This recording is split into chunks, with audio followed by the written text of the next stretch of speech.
गुरु प्यारी साध संगत जी, राधा स्वामी। आज का यह सत्संग बहुत ही विशेष सत्संग है, इसलिए आज के इस सत्संग को हमें अंत तक जरूर सुनना चाहिए। प्यारी साध संगत जी, इस मृत्यु मंडल में कुछ ऐसी शक्तियां भी कार्यशील हैं जो जीव आत्मा को रचयिता की बजाय रचना के प्रेम में प्रवृत्त करने का प्रयत्न करती हैं और जीव आत्मा के परमात्मा से मिलाप के मार्ग में रुकावटें खड़ी करती हैं। इन्हीं शक्तियों को काल, मन और माया का नाम दिया जाता है। सत्संग के वचन। इन शक्तियों के विषय में चर्चा करने से पहले दो बातों को ध्यान में रखना जरूरी है। पहली, परमात्मा ने रचना को अधूरा बनाया है, क्योंकि हम केवल अधूरी अवस्था से ही पूरी अवस्था की ओर जाने के विषय में सोच सकते हैं। दूसरी बात यह है कि सृष्टि के संचालन में कुछ शक्तियां जीव के विरुद्ध खड़ी हैं, क्योंकि विकास केवल विरोध में ही संभव है। अगर मृत्यु लोक की रचना पूर्ण हो तो इसमें से बाहर जाने की आवश्यकता नहीं, और यदि इसमें से बाहर जाने के मार्ग में कोई रुकावट ही न हो तो सतलोक वापिस लौटने में कोई कठिनाई न हो। सच तो यह है कि ना तो मृत्यु लोक की रचना पूर्ण है और ना ही सचखंड पहुंचना बच्चों का खेल है। संत महात्माओं ने संसार को एक प्रकार का नाटक कहा है, रंगमंच कहा है। नाटक का आधार विरोधी ताकतों की लड़ाई है। टकराव जितना अधिक तीखा और बलवान होता है, नाटक उतना अधिक हृदय स्पर्शी होता है। संत महात्मा संसार को एक अखाड़ा कहते हैं। जितने बड़े पहलवान कुश्तियों में आते हैं और जितने अधिक दांव पेच वे दिखाते हैं, कुश्तियां उतनी ही अधिक दिलचस्प लगती हैं। गुरु अमरदास जी फरमाते हैं, उस परमात्मा ने खुद संसार को विरोधी ताकतों का अखाड़ा बनाया है। कुश्तियों में जीत के लिए एक पहलवान को दूसरे सभी पहलवानों को पछाड़ना पड़ता है। कोई पहलवान कभी यह शिकायत नहीं करता कि मेरे विरुद्ध इतने पहलवान क्यों खड़े किए गए हैं, वे इतने बलवान, चुस्त और चालाक क्यों हैं और उन्हें इतने दाव पेच क्यों आते हैं। हिमालय की सबसे ऊंची चोटी एवरेस्ट पर पहुंचने का चाहवान कभी यह शिकायत नहीं करता कि यह चोटी इतनी ऊंची क्यों बनाई गई है और मार्ग में इतनी कठिनाइयां क्यों खड़ी की गई हैं। उसी प्रकार प्रभु से मिलाप की इच्छुक कोई चेतन आत्मा यह प्रश्न नहीं करती कि परमात्मा ने जगत को अधूरा क्यों बनाया है और उसने उसके विरोध में काल, मन और माया की जबरदस्त ताकतें क्यों खड़ी कर दी हैं, बल्कि वह अपने विरोधियों की शक्ति और दाव पे समझने की ओर ध्यान देती है, ताकि उसे शत्रुओं को पछाड़ने में सुविधा रहे और सफलता पक्की हो सके। आगे आप कहते हैं, आत्मा अमर है, काल, मन और माया कभी उसे मार नहीं सकते, ना ही वे आत्मा को सदा के लिए उसकी सचखंड रूपी पैतृक विरासत से वंचित रख सकते हैं। आत्मा की विजय अनिवार्य है, पर शत्रुओं की शक्ति और उनकी चालों का ज्ञान उसके कार्य को सरल बनाने में आवश्यक सहायक होता है। काल को अकाल के प्रसंग में रखकर विचार करना आवश्यक है।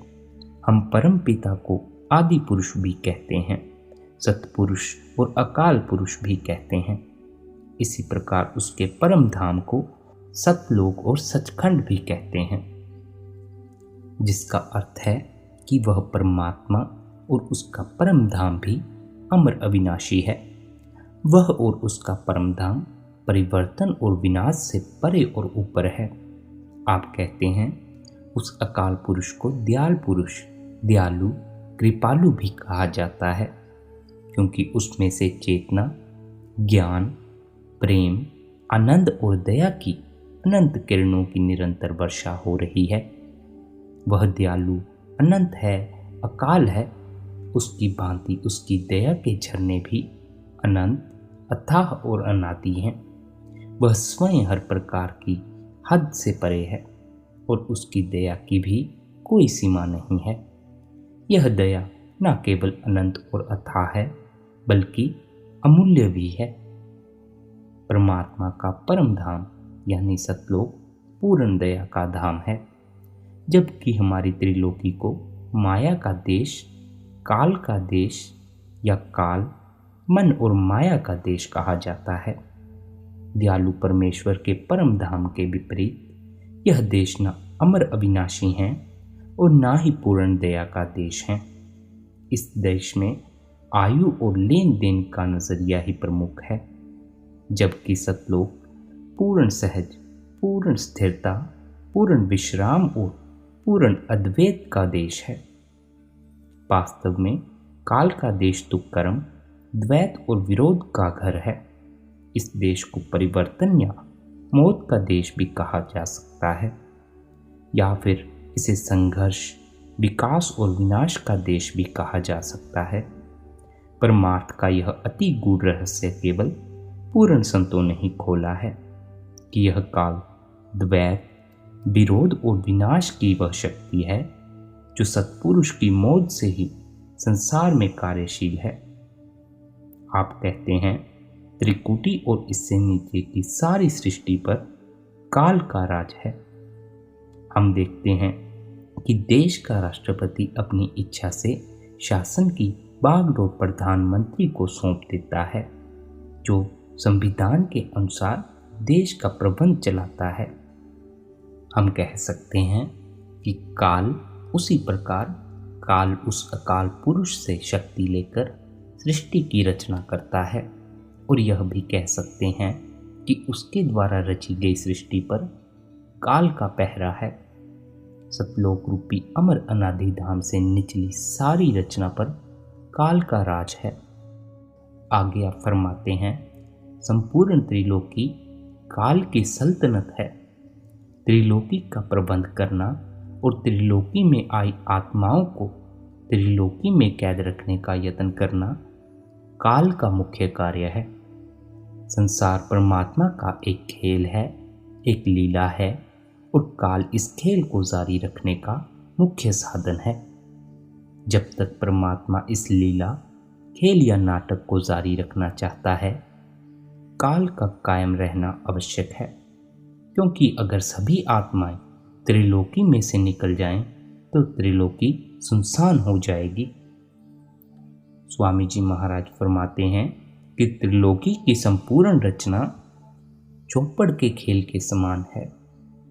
इसमें एक ओर जीवात्मा है और दूसरी ओर काल और माया है।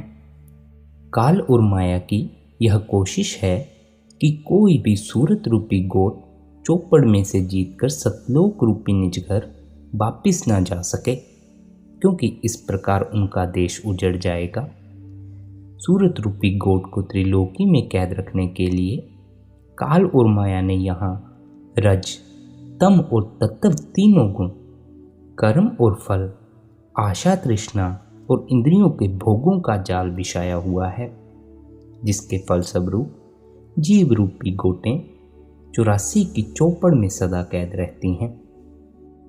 आगे आप फरमाते हैं कि पूर्ण संतों ने ही इस रहस्य को खोला है कि परमात्मा से मिलाप करवाने वाली सद्गुरु द्वारा बताई सच्ची भक्ति, जिसे प्रेम भक्ति, सूरत शब्द योग या सहज मार्ग भी कहा जाता है, जबकि उसके मुकाबले में काल संसार में झूठी भक्ति के अनेक मार्गों और साधनों का प्रपंच रचता है, ताकि जीव त्रिलोकी में ही कैद रहें।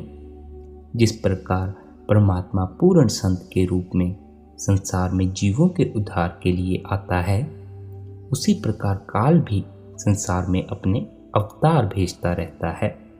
ऐसे अवतारों का मुख्य ध्येय त्रिलोकी में पुण्य पाप, भलाई बुराई में संतुलन कायम करना होता है।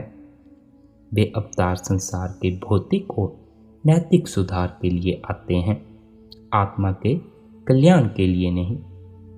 हुजूर स्वामी जी महाराज अपने शब्द काल ने जगत अजब भरवाया में सावधान करते हैं कि काल ने संसार को पूरी तरह बाहरमुखी कर्मकांड और झूठी भक्ति के इंद्रजाल में उलझा कर रखा है। कुछ लोग जड़ पदार्थों की पूजा में उलझे हुए हैं, कुछ ग्रंथ शास्त्रों के पठन पाठन में लगे हुए हैं, कई जप तप व्रत संयम आदि में व्यस्त हैं, कई दुनिया रमाने में लगे हुए हैं और कई अनेक प्रकार के हठकर्मों में फंसे हुए हैं। आप सावधान करते हैं कि सूरज शब्द के अभ्यास के सिवा अन्य कोई भी भक्ति जीव को 84 के बंधनों से छुड़ा नहीं सकती। इसलिए जीव को चाहिए कि माया और काल के द्वारा रची हर प्रकार की बाहरमुखी भक्ति के भ्रम और छल से मन निकालकर सूरत को शब्द में लीन करें, क्योंकि निज घर पहुंचने और परमात्मा के मिलाप के प्रमुख की प्राप्ति का यही एकमात्र साधन है। आगे आप कहते हैं, काल का अर्थ समय भी है। समय का प्रवाह नदी के प्रवाह के समान है, जिसमें कहीं रेखा नहीं खींची जा सकती। फिर भी व्यवहारिक दृष्टि से इसे भूत, भविष्य और वर्तमान 3 कालों में बांटा गया है। समय का प्रवाह निरंतर है और समय हर वस्तु पर असर करता है। हर वस्तु और हर व्यक्ति पल पल बदल रहा है। कोई भी वस्तु कभी एक रंग, एक रूप और एक रस नहीं रह सकती। आगे आप फरमाते हैं, सृष्टि अनेक बार बनी और नष्ट हुई है। सृष्टि के रचे जाने का समय निश्चित नहीं किया जा सकता। फिर भी ऋषि मुनियों ने अपनी दिव्य दृष्टि के अनुसार समय को 4 युगों में बांटा है। सतयुग, त्रेता, द्वापर और कलयुग। ये बारी बारी से एक दूसरे के बाद चक्कर लगा रहे हैं। जैसे जैसे समय बीतता है, सृष्टि की दशा बिगड़ती जाती है। रूहानियत की ओर झुकाव कम होता जाता है। नैतिक मूल्यों, शारीरिक और मानसिक शक्ति आदि का पतन होता जाता है और अज्ञानता बढ़ती जाती है। गुरु नानक साहिब बताते हैं कि सतयुग में संतोष का, त्रेता में संयम और आचरण का, द्वापर में तप का जोर था, जबकि कलयुग आशा तृष्णा की प्रचंड अग्नि का समय है और इसमें झूठ, दंभ और धोखे का जोर है। आगे गुरु साहिब संकेत देते हैं कि सतयुग में धर्म रूपी बैल के 4 पांव कायम थे, त्रेता में 3 और द्वापर में 2 पांव रह गए, मगर कलयुग में केवल 1 ही पांव बचा है। सृष्टि की रचना ही इस प्रकार की गई है कि यह समय के साथ खुद ब खुद खत्म होती जाती है। ब्रह्मांड की गति संसार में होने वाली गिरावट का एक स्वाभाविक कारण है। ब्रह्मांड की गति संसार में होने वाली गिरावट का एक स्वाभाविक कारण है। सौभाग्य की बात है कि समय का प्रवाह सीधी पंक्ति में नहीं बल्कि चक्रमय है। यह समय चक्र की भांति चल रहा है। इसलिए एक नज़रिए से हम सतयुग से काफ़ी दूर हो चुके हैं, मगर दूसरे नज़रिए से हम सतयुग के काफ़ी निकट भी आ चुके हैं। अगर उन्नति में पतन है तो पतन में उन्नति भी है। समय केवल दुश्मन ही नहीं है, इसका एक सृजनात्मक पहलू भी है। फल और सब्जियां पकाने के लिए समय की आवश्यकता है। बच्चे के जन्म लेने और जुबान होने के लिए समय चाहिए और प्रत्येक अधूरी वस्तु को पूरा करने के लिए समय की ज़रूरत है। पर खेद की बात है कि समय कभी किसी चीज़ को एक रूप नहीं रहने देता।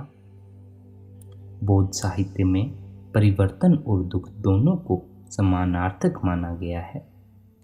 प्रगति के लिए गति जरूरी है, परंतु यह गति ही विनाश का कारण बन जाती है। स्वामी जी महाराज की वाणी में 3 गुणों का वर्णन आया है। परमार्थिक साहित्य में रज, तम और तत्व तीनों गुणों का आमतौर पर उल्लेख मिलता है। इसी प्रकार 3 अवस्थाएं हैं, जागृत, स्वप्न और सुषुप्ति। मनुष्य कभी एक गुण के अधीन होता है तो कभी दूसरे गुण के अधीन होता है। वह कभी एक अवस्था में होता है तो कभी दूसरी अवस्था में होता है। उसका मन सदा पारे की भांति थिरकता रहता है। उसे कभी पूर्ण स्थिरता या ठहराव नहीं मिलता, इसलिए वह सदा अशांति का शिकार रहता है। आगे आप कहते हैं, शास्त्रों में 3 देवताओं ब्रह्मा, विष्णु और महेश का वर्णन है। इन तीनों का पिता ब्रह्म या काल है। इनको जन्म लेने, विकास करने और अंत को प्राप्त हो जाने के नियम भी कह सकते हैं। काल ने स्वाभाविक तौर पर हर वस्तु में इन 3 बीजों को रखा हुआ है। अभिप्राय यह है कि जन्म लेने वाली प्रत्येक वस्तु विकास करती है, पर यह विकास इसे अपने आप विनाश की ओर ले जाता है। हम समझते हैं कि दिन प्रतिदिन हमारी आयु बढ़ रही है। यह सच भी है। दरअसल इससे भी बड़ी सत्य की बात यह है कि हर रोज आयु कम होती चली जा रही है। बाबा फरीद जी फरमाते हैं, हरी भरी रंग रूप रस और गंध से युक्त देह देखते देखते इस प्रकार मुरझा जाती है कि कोई इसे देखना तक पसंद नहीं करता। वृद्ध अवस्था में काजल की धार सहन न करने वाले नैनों की ज्योति चली जाती है। कान सुनना बंद कर देते हैं। जिह्वा ठीक तरह से वचन नहीं निकाल पाती। टांगों से शरीर का भार नहीं सहा जाता। मुंह का स्वाद बिगड़ जाता है। बीमारी और बुढ़ापे से ग्रस्त मनुष्य शरीर को घसीट घसीट कर दिन काटता है। समय जवान को बूढ़ा, बलवान को निर्बल और सुंदर को कुरूप बना देता है। कोई भी पदार्थ इसके प्रकोप से बच नहीं सकता, न रूप और न ही आकार। अथक परिश्रम करके दिन और रात, धरती और आकाश एक करके इकट्ठी की गई धन दौलत और वस्तुएं भी वृक्ष की छाया सिद्ध होती हैं। जिन रिश्तेदारों और संबंधियों को जान, जहान और ईमान से भी प्यार समझते हैं, वे ही कई बार विपत्ति के समय मुंह मोड़ लेते हैं। यह सब समय के प्रभाव के कारण है। आगे आप कहते हैं, काल का दूसरा अर्थ मृत्यु भी है। जीवन तो झूठ है, मगर मृत्यु सत्य है। जो बना है उसका आज या कल विनाश होना पूर्व निश्चित है। हजूर स्वामी जी महाराज पूरी त्रिलोकी को काल का नगर, काल का देश, काल का राज्य, काल का जाल, काल का चक्र आदि कहकर पुकारा करते हैं। आप फरमाते हैं कि काल ने ब्रह्म जाल में उलझाकर सारे संसार को अपने चंगुल में फंसा रखा है। काल ने सब जीवों को घेर रखा है और आत्मा काल के देश में कैद होने के कारण अनेक संकटों का शिकार बनी रहती है, जिनमें जन्म मरण का चक्कर मुख्य चक्र है, मुख्य संकट है। जन्म बाद में लेते हैं, मृत्यु पहले ही आंखों के सामने नाचना शुरू कर देती है। मृत्यु किसी बच्चे, बूढ़े और जवान में अंतर नहीं करती। वह अमीरी गरीबी, पुरुष स्त्री, सबल निर्बल, चतुर मूर्ख, राजा प्रजा में फर्क नहीं करती। मृत्यु सर्वव्यापक है। संसार का कोई देश, कोई कोना मौत के भयानक प्रभाव से नहीं बच सकता। गुरु अर्जुन देव जी संकेत करते हैं कि मृत्यु लोक की बात एक और रही। इंद्रपुरी, विष्णुपुरी और शिवपुरी पर भी मृत्यु का पहरा है। वास्तव में तीनों गुणों से बनी संपूर्ण त्रिलोकी भी नश्वर है। आगे आप कहते हैं, काल का एक अर्थ धर्मराज है, जो किए हुए कर्मों का लेखा रखता है और फल देता है। वह पूर्ण न्याय करता है। उसके दरबार में पूरी ईमानदारी से सच, झूठ, पुण्य पाप का हिसाब होता है और किए हुए कर्मों के अनुसार फल दिया जाता है। गुरु नानक साहिब सावधान करते हैं, कि कर्मों का फल भोगने के लिए आत्मा सदा 84 या आवागमन के चक्कर में बंधी रहती है और कभी भी निज कर वापिस नहीं लौट पाती। हम काल और देश का अर्थ समय और स्थान भी कर सकते हैं। परिवर्तन और मृत्यु के रूप में समय के विनाशकारी प्रभाव पर विचार किया जा चुका है। समय और स्थान के रूप में काल का प्रभाव कम घातक नहीं है। अपने निर्मल रूप में आत्मा सर्वव्यापक, सर्वज्ञ और सर्वशक्तिमान परमात्मा की अंश है। यह पूर्ण परमात्मा की अंश है, इसलिए आत्मा में बीज रूप में परमात्मा के सारे गुण विद्यमान हैं। स्वामी जी महाराज आत्मा को सावधान करते हुए कहते हैं कि तू वास्तव में सतलोक से काल के देश में उतरी है।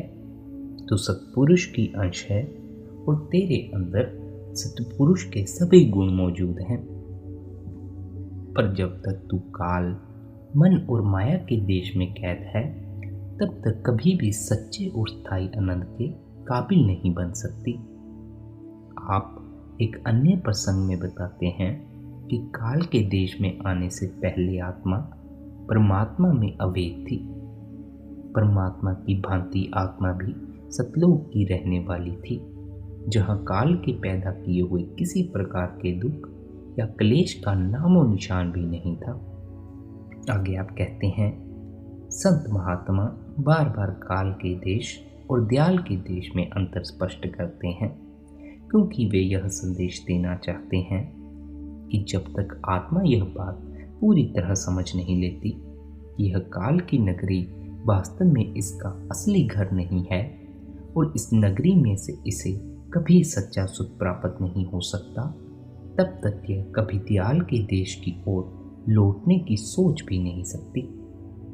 यही कारण है कि संतों ने आत्मा को परदेसी, बंजारा, योगी, सौदागर आदि और संसार को पराया देश, शत्रु का देश, ठगों का देश आदि कहा है।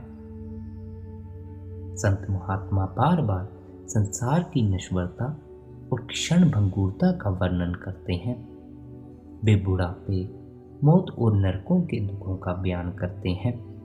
वे 84 के दुखदायी चक्कर का भी उल्लेख करते हैं, ताकि आत्मा सावधान हो जाए कि वह वास्तव में एक दुश्मन की कैद में है और जब तक वह इस कैद से मुक्त होकर निज घर नहीं लौटती, तब तक अनादिकाल से शुरू हुई उसके दुखों की कहानी खत्म नहीं हो सकती और ना ही उसे कभी सच्चे और स्थायी सुख की प्राप्ति हो सकती है।